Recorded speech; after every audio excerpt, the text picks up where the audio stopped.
नमस्कार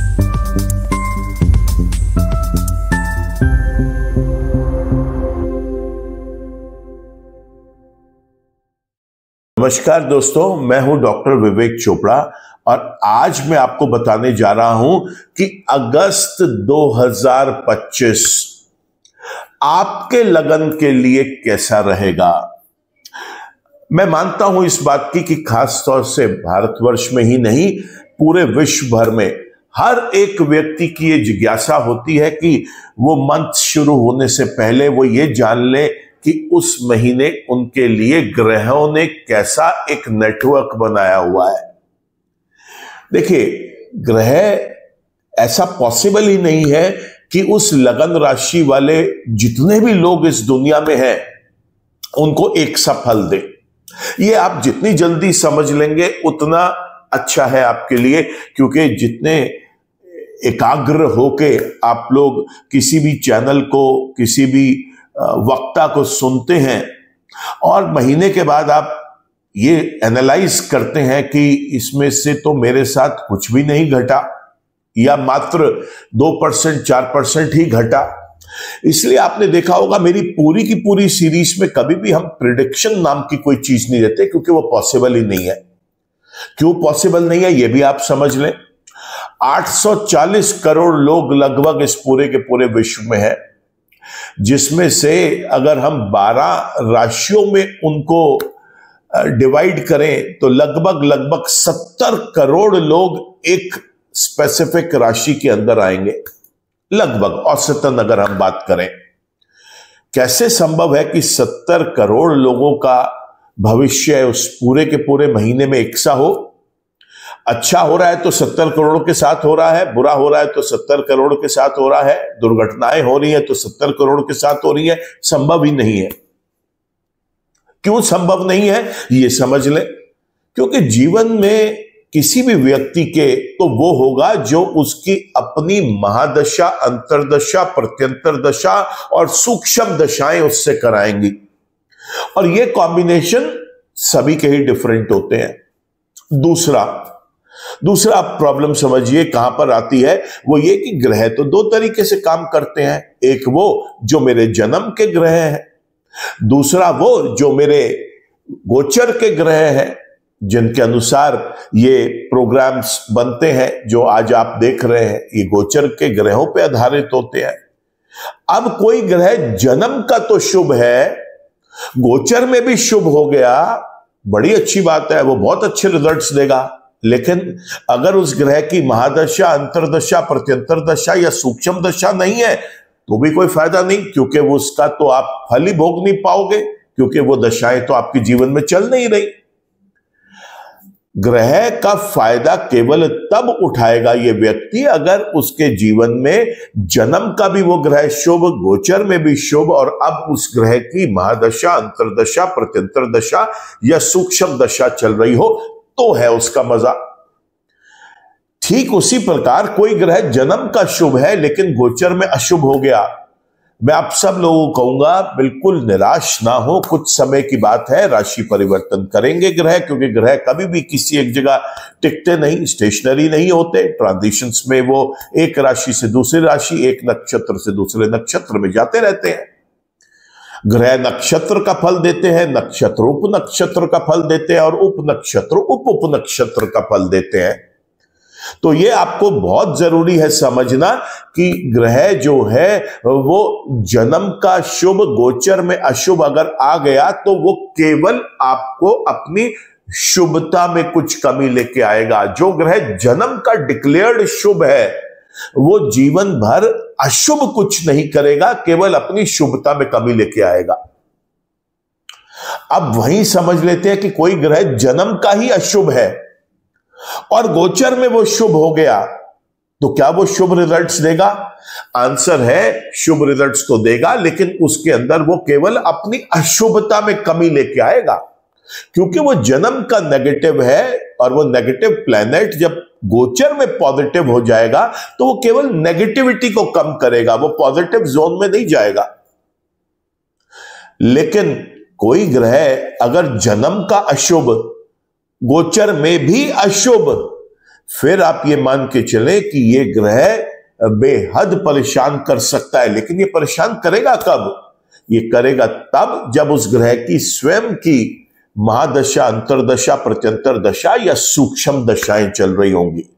तो कुल मिलाकर एक बात तो आपको समझ में आ गई कि यह संभव ही नहीं है कि अगर आप किसी भी एक राशि के हैं तो आपकी राशि के जो 70 करोड़ और लोग हैं वो एक सा भाग्य अपना उस मंथ में देखेंगे। संभव ही नहीं है, क्योंकि किसी का वो जन्म का शुभ होगा, गोचर में शुभ अशुभ होगा, जन्म का वो ग्रह की दशाएं कुछ और होंगी, अभी की कुछ और चल रही होंगी। ये कॉम्बिनेशंस इतने बैठते हैं लाखों करोड़ों में कि आप ये देखेंगे कि ये चीज पॉसिबल ही नहीं है कि पूरे के पूरे राशि के एक ग्रुप का एक कॉमन प्रिडिक्शन कर दिया जाए। और इसीलिए लोगों का अब विश्वास उन एस्ट्रोलॉजर्स की तरफ से भी टूटता चला जा रहा है, जहां पर वो किसी को कह रहे होते हैं लॉटरी निकल जाएगी और किसी को बता रहे होते हैं कि ये आपके लिए एक्सीडेंट हो जाएगा। व्यक्ति देखता है ना लॉटरी निकली और ना मेरा एक्सीडेंट हुआ, मेरा जीवन तो एक अलग ही तरीके से चला जो शायद इन्होंने मेरे को बताया ही नहीं। तो सबसे पहले आप यहां पर यह समझ लें कि आपके जीवन के अंदर जो घटनाएं हैं वो जन्म के शुभ और अशुभ उस ग्रह को जरूर देखें, गोचर का वो शुभ अशुभ है उसको भी देखें, और जो कॉम्बिनेशंस मैंने आपको बताए हैं उनको चेक करें। फिर ये देखें कि आपके उस ग्रह की दशाएं हैं भी अभी या नहीं है। अगर है तो ही अच्छा या बुरा होगा, नहीं है तो अभी ये पीरियड निकल जाएगा। ये पहला रूल है। इसीलिए मैं अपनी जो सीरीज बनाता हूं उसके अंदर हमेशा आपको शुभ या अशुभ बताता हूं, फिर आप अपने जन्म के प्लेनेट के साथ भी उसे शुभ और अशुभ देख लें। अगर दोनों साइड शुभ शुभ मिल रहा है तो ये आपकी बल्ले बल्ले वाली सिचुएशन। जन्म का शुभ है, गोचर का शुभ है, तो परेशान नहीं होना, केवल पॉजिटिव कुछ कम होगा, नेगेटिव नहीं होगा, चिंता ना करें। जन्म का नेगेटिव है, गोचर में पॉजिटिव है, तो कुछ बहुत पॉजिटिव नहीं होगा, केवल नकारात्मकता में कमी मिलेगी। तो कहते हैं ना दर्द बहुत था, उस दर्द में कुछ कमी आएगी, लेकिन एक व्यक्ति ठीक नहीं हो पाएगा।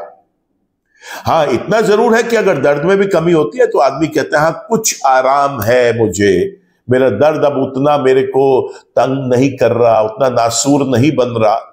लेकिन अगर कोई ग्रह जन्म का भी खराब और गोचर में भी खराब और मान लीजिए उस ग्रह की दशाएं भी है, फिर तो मैं आपको यह कहूंगा कि इमीडिएटली इस वीडियो को चाहे यहीं पॉज करके किसी विद्वान ज्योतिषाचार्य के पास जाकर एक कुंडली का एनालिसिस करवाएं और समझे कि वहां पर कैसे इस प्रकोप से बचा जा सके, क्योंकि यह तो फिर आपको जरूर परेशान करेगा। तो यह था हमारा फर्स्ट स्टेप वीडियो को आगे ले जाने से पहले, जहां पर आपको यह समझाना चाह रहा हूं मैं कि इसका एनालिसिस किस तरीके से करवाना चाहिए। अब आप कहेंगे कि ये शुभ और अशुभ ही क्यों?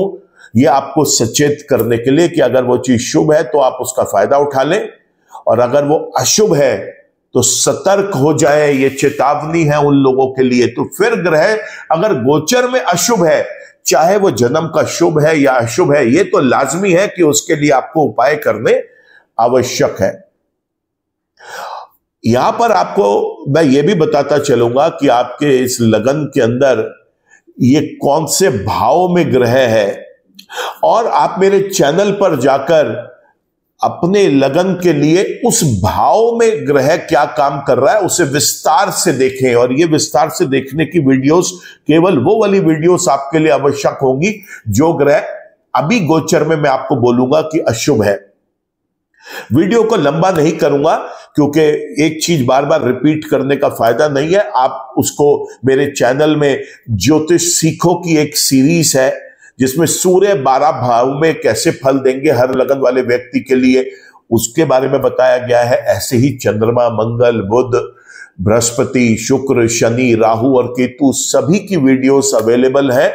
मैं आपको इस वीडियो में आपकी सहूलियत के लिए इतना जरूर बताऊंगा कि गोचर में वो ग्रह आपके किस भाव में गोचर कर रहे हैं, और अगर वो ये बताऊं आपके लिए कि वो अशुभ है तो जरूर उस सीरीज में जाकर उसको आगे देख लें। यहां पर एक ही चीज बार बार रिपीट करूंगा, वो मैं नहीं करना चाहूंगा। केवल ये वीडियो का उद्देश्य ये बताना है आपके लिए कि कौन सा ग्रह आपके लिए इस महीने शुभ रहेगा और कौन सा अशुभ रहेगा। अशुभ ग्रहों के उपाय जरूर करें, यह मेरा आप सबसे निवेदन है। करके तो देखें, आपको खुद 1 महीने के अंदर 2 महीने की रेमेडीज फॉलो करके समझ में आ जाएगा कि ये क्यों कराए गए थे आपसे। आप जिस भी किसी रिलीजन के हैं, आप जिस भी किसी देवी देवता को मानते हैं, आप जिस भी किसी की पूजा करते हैं, अर्चना करते हैं, आप वो करें। मैं उसके लिए किसी को मना नहीं करूंगा, सबका अपना अपना विश्वास है किसी एक देवी देवता के साथ, किसी गुरु के साथ, किसी और तरीके से वो आप करते रहें। मेडिटेशन करें, प्रेयर करें, मंत्र चैंटिंग करें, पूजा पाठ करें, जो आपसे बन पड़ता है उतना आप करें। लेकिन नेगेटिव प्लैनेट्स को रिड्यूस, उनकी स्ट्रेंथ को करना आपकी सबसे बड़ी ड्यूटी होगी किसी भी महीने में। जो उस महीने में आपके लगन के लिए ग्रह अशुभ है, उसके उपाय तो आप जरूर करें। तो चलिए जानते हैं कि आपकी इस राशि के अंदर क्या कह रहे हैं आपके ग्रह, कौन से शुभ है, कौन से अशुभ है। वृश्चिक लग्न अगर आपका है और आपको यह जानना है कि सूर्य से केतु तक ग्रह कौन से शुभ और कौन से अशुभ रहेंगे, तो एक एक करके आपको ग्रह बताता हूं।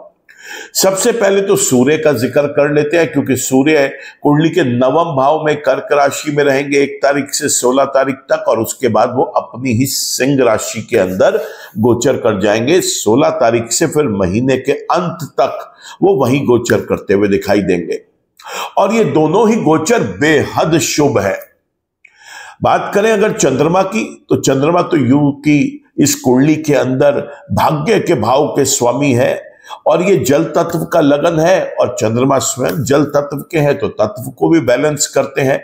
लेकिन उसके बावजूद आपको हर वीडियो में बताता आया हूं कि ग्रह किसी भाव में शुभ और किसी में अशुभ हो सकता है। चूंकि चंद्रमा पूरे के पूरे 12 राशियां एक ही महीने में गोचर कर जाते हैं, इसलिए आप 1 महीने में एक बार पूर्णिमा, एक बार आप अमावस्या देखते हैं। ऐसे में चंद्रमा को ट्रैक करना किसी भी एक आम इंसान के लिए बहुत मुश्किल है कि वो कितने घंटे के लिए, कितने दिन के लिए शुभ रहा और कब वो अशुभ हो गया। इसलिए चंद्रमा के उपाय करना बहुत जरूरी है।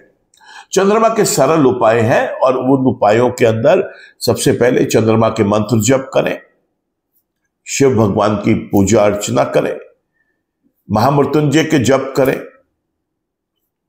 किसी भी शिवलिंग पर रोज सुबह जाकर दूध और जल मिलाकर चढ़ाएं, और साथ ही साथ शाम के समय सूर्य अस्त होने के बाद जब हल्का अंधेरा आपको बाहर दिखाई दे, उस समय आप किसी भी गरीब वृद्ध औरत को आप चावल, चीनी, दूध, खीर, बर्फी, सफेद वस्त्र, कोई अगर उसको दवाई की जरूरत है या किसी और चीज की आवश्यकता है जो आपके सामर्थ्य में है, उससे मदद करें। चंद्रमा के बड़े अच्छे रिजल्ट्स मिलेंगे। बात कर लेते हैं मंगल ग्रह की, तो मंगल ग्रह कन्या राशि के अंदर 11वें भाव में गोचर करेंगे, लगन के स्वामी भी हैं, और उनका ये गोचर बेहद अशुभ रहने वाला है। इसके बाद बात कर लेते हैं हम बुध ग्रह की। बुध ग्रह को आप 2 राशियों में गोचर होते हुए देखेंगे। 1 तारीख से 30 तारीख तक वो कर्क राशि में गोचर करेंगे, और फिर महीने के आखिरी 2 दिन वो आपको सिंह राशि में गोचर करते हुए दिखाई देंगे। कर्क राशि में गोचर 9वें भाव में होगा, और सिंह राशि में गोचर 10वें भाव में होगा। और यहां पर बुध भी दोनों ही भाव के अंदर अशुभ रहेंगे। बात करते हैं इसके बाद हम बृहस्पति की। बृहस्पति जो है वो कुंडली के मिथुन राशि के अंदर गोचर कर रहे हैं, कुंडली के 8वें भाव के अंदर, और उनका ये गोचर बेहद अशुभ रहने वाला है। बात करते हैं इसके बाद हम शुक्र की। देखिए, शुक्र जो है वो 2 राशियों में गोचर करते हुए दिखाई देंगे। सबसे पहले तो वो 1 तारीख से 20 तारीख तक कुंडली के 8वें भाव में मिथुन राशि में, और उसके बाद 9वें भाव में कर्क राशि में गोचर करेंगे।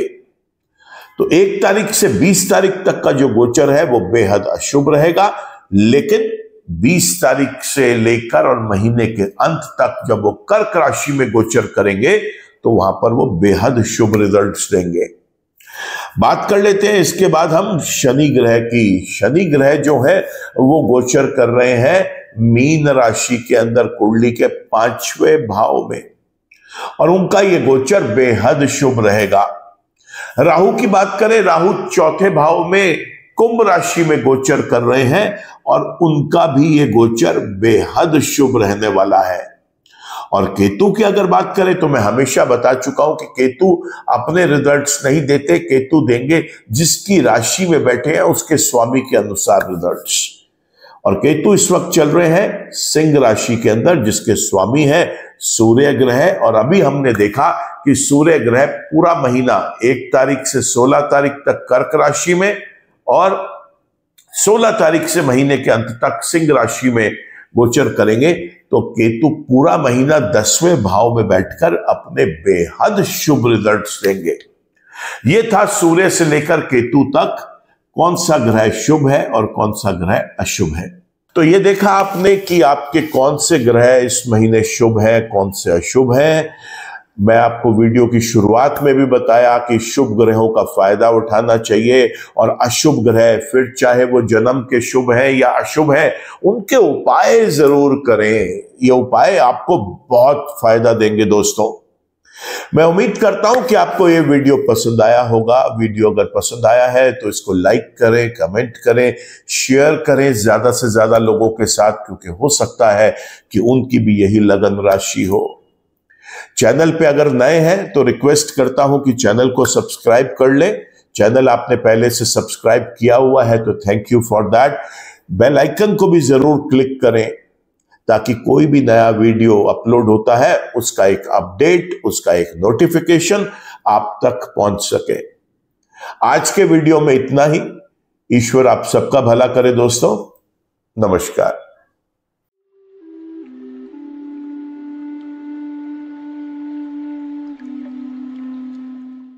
जीवन की सभी प्रकार की व्यक्तिगत, पारिवारिक और व्यावसायिक समस्याओं के समाधान के लिए तुरंत संपर्क करें।